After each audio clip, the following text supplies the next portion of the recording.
Hello, j'espère que vous allez bien. Alors je vous retrouve aujourd'hui pour un petit tuto, je vais pas dire couture, mais quand même un petit peu.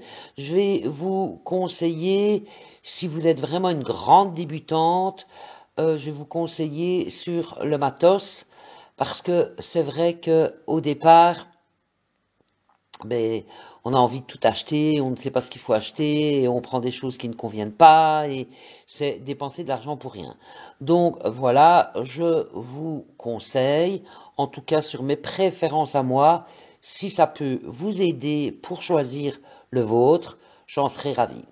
Voilà, voilà, je vous laisse avec la vidéo.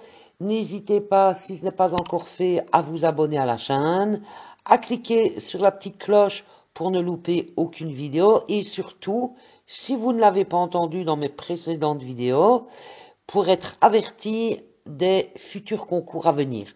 Oui, j'envisage de vous faire gagner des petits cadeaux, des petits lots pour vous remercier de me suivre. Voilà, voilà.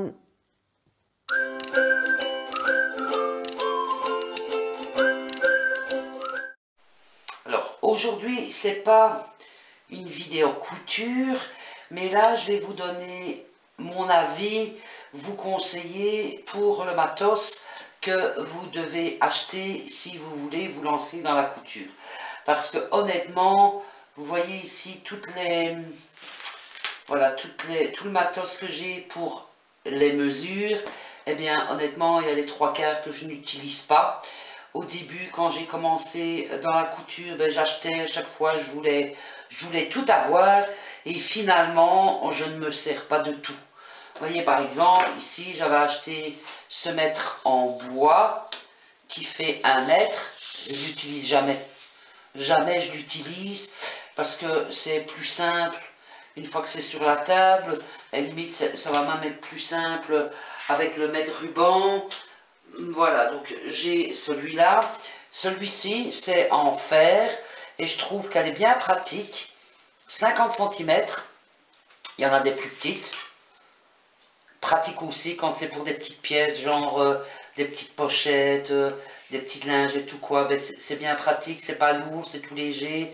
Ça se manipule vraiment facilement. Celles-là, sincèrement, je les utilise régulièrement.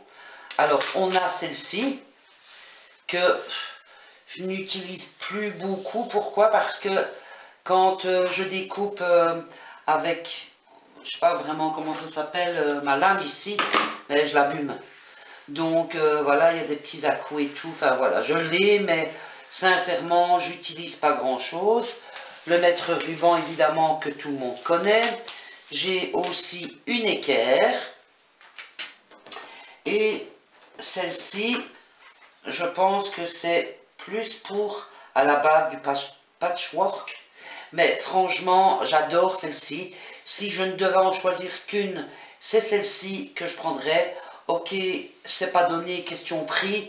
Mais quelquefois, quand vous voyez tout ce que j'ai, finalement, je m'en sers pas. Je me dis que j'aurais acheté celle-ci directement. C'est très bien parce que quand vous la posez sur du tissu, par exemple, voyez, par exemple, eh bien, vous pouvez faire vos petites marges, vos petits points de repère en haut, en bas. Vous avez allez, les marquages ici, les centimètres sur la longueur, mais aussi sur la hauteur. Et puis, vous avez des points de repère partout. Donc, honnêtement, si je ne devais en acheter qu'une, c'est celle-ci que j'aurais achetée.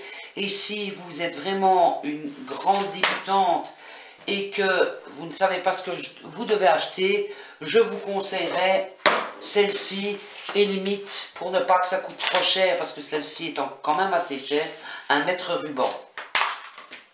Ensuite, celles-ci, elles sont bien pratiques, toutes légères. Voilà.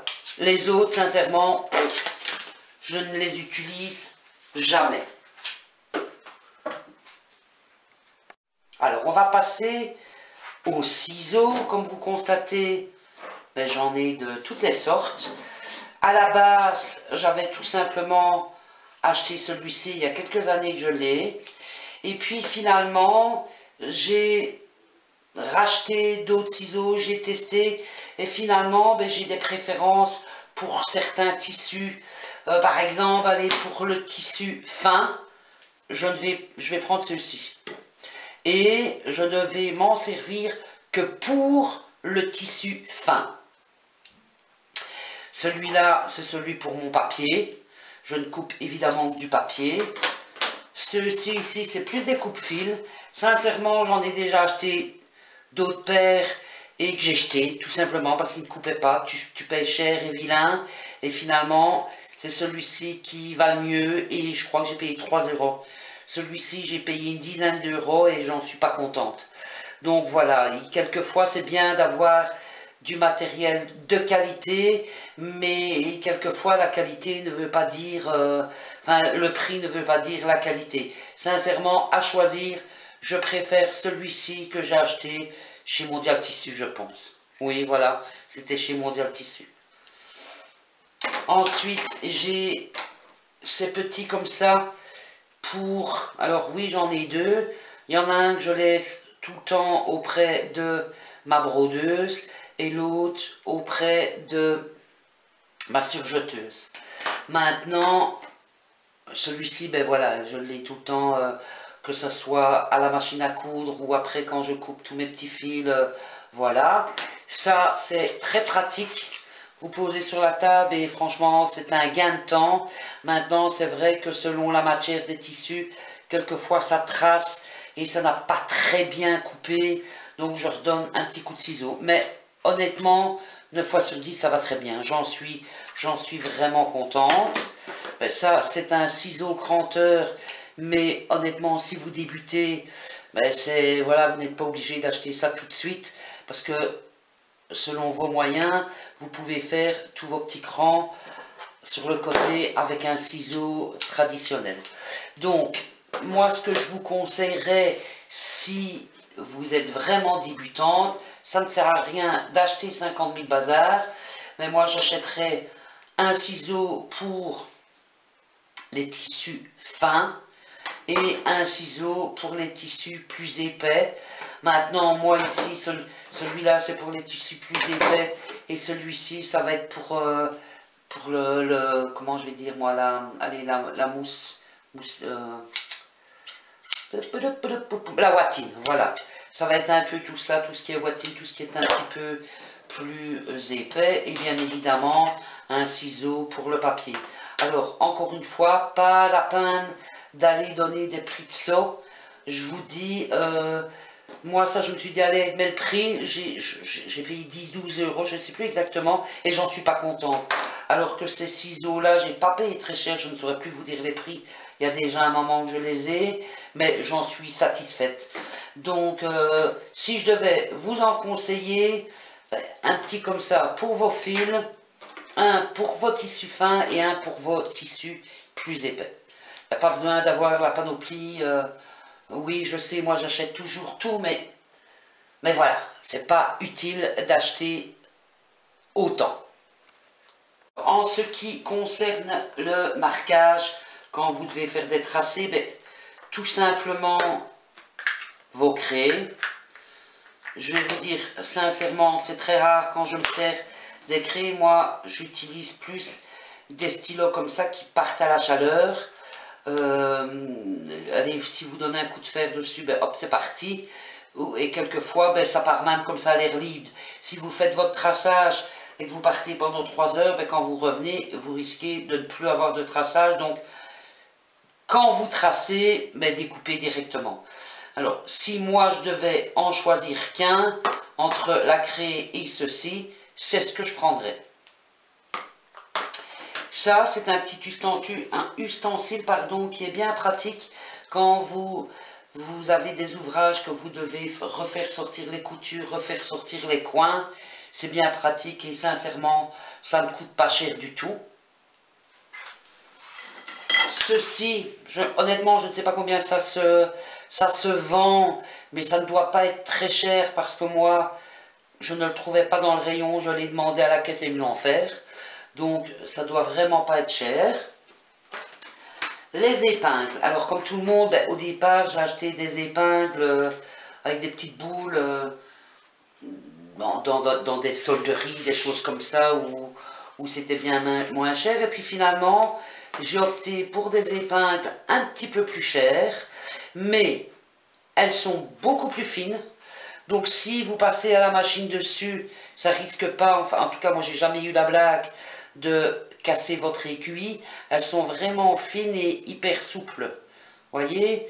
Maintenant, moi, elles viennent de chez Mondial Textile, qui vient de devenir Mondial Tissu ici dernièrement. Je suis en Belgique, hein, si jamais. Donc voilà, elles ne sont pas très chères, je crois que c'est 3 € la boîte. Là-dedans, il y en a 2. Mais bon, voilà, moi personnellement, j'en ai eu comme tout le monde avec des petites boules et tout. Et j'aime bien de revenir, elles sont plus faciles à attraper. Ben voilà, moi personnellement, j'aime bien celle-ci. Alors évidemment, une machine à coudre. Si vous avez récupéré une machine à coudre à gauche, à droite, pour débuter, honnêtement, c'est très bien. Maintenant, quand vous décidez d'en acheter une nouvelle, parce qu'à un moment ou à un autre, vous aurez envie d'en acheter une nouvelle, ce que je vous conseillerais, personnellement, c'est peut-être d'attendre un peu, de mettre un peu d'argent de côté et d'en acheter une bonne directement, et ne pas regarder à 20 €, parce que je vais vous dire, honnêtement, j'ai eu plusieurs machines, et bon, ben, on essaye d'acheter une nouvelle machine, mais bon, pas trop cher, et puis finalement, elle passe pas les épaisseurs, enfin voilà. Moi là, honnêtement, j'ai attendu, et l'année dernière, j'ai acheté ma PAF, je vous mets une photo juste après, et honnêtement, si c'était à refaire, je le referai 100 000 fois, elle passe toutes les épaisseurs, elle ne m'a jamais fait de caprice, et honnêtement, je couds pratiquement tous les jours, c'est très rare quand je ne couds pas du tout. Maintenant, ben, bien évidemment, quelquefois, avec le travail et tout, je ne fais pas un ouvrage sur un jour, quelquefois ça me prend plusieurs jours, mais voilà, je couds pratiquement tous les jours, et voilà, donc autant patienter un petit peu et en acheter une bonne qui passe très bien les épaisseurs. Alors moi je vous parle de la mienne parce que j'ai la mienne, je l'ai payée cher honnêtement pour tout vous dire, c'est entre 900 et 1000 € l'année dernière. Alors peut-être que des machines moins chères vont aller aussi bien, mais voilà, personnellement, je ne regrette absolument pas d'avoir acheté cette machine. Bien voilà, je pense que j'ai fait le tour, je réfléchis si je n'ai rien oublié. Je pense que j'ai fait le tour en vous donnant en tout cas mes préférences à moi pour commencer. Une paire de ciseaux, de quoi mesurer, de quoi faire vos traçages. Voilà, alors, quand je vous parlais tout à l'heure de mes épingles, c'est bien aussi les petites pinces comme ça. Quand c'est des coutures que vous devez retirer au fur et à mesure, que voilà, il y a quelquefois certains ouvrages, c'est quand même plus facile de retirer ça au fur et à mesure avant d'arriver, vous les retirez, c'est bien pratique. Mais écoutez, je pense que dans le matos indispensable, je vous ai tout dit. Je suis en train de réfléchir si je n'ai rien oublié, mais je ne pense pas. Voilà, achetez, si vous êtes vraiment une grande débutante et que vous n'avez rien du tout, achetez une paire de ciseaux. Ne faites pas comme moi d'acheter 50 000 paires. Oui, là, c'est bien parce que finalement, il y a des paires qui me servent pour les tissus plus épais, les tissus plus fins, voilà. Mais pour commencer, achetez une bonne paire. Pour les mesures, il n'y a pas besoin d'avoir comme moi 50 000 bazars parce qu'au final, je m'en sers pas. Enfin voilà, moi, c'est des petits conseils avec l'expérience, ce que je vous conseille et ce que je ne vous conseille pas. Voilà, voilà, j'espère que cette petite vidéo vous aura été utile et je vous dis à très bientôt.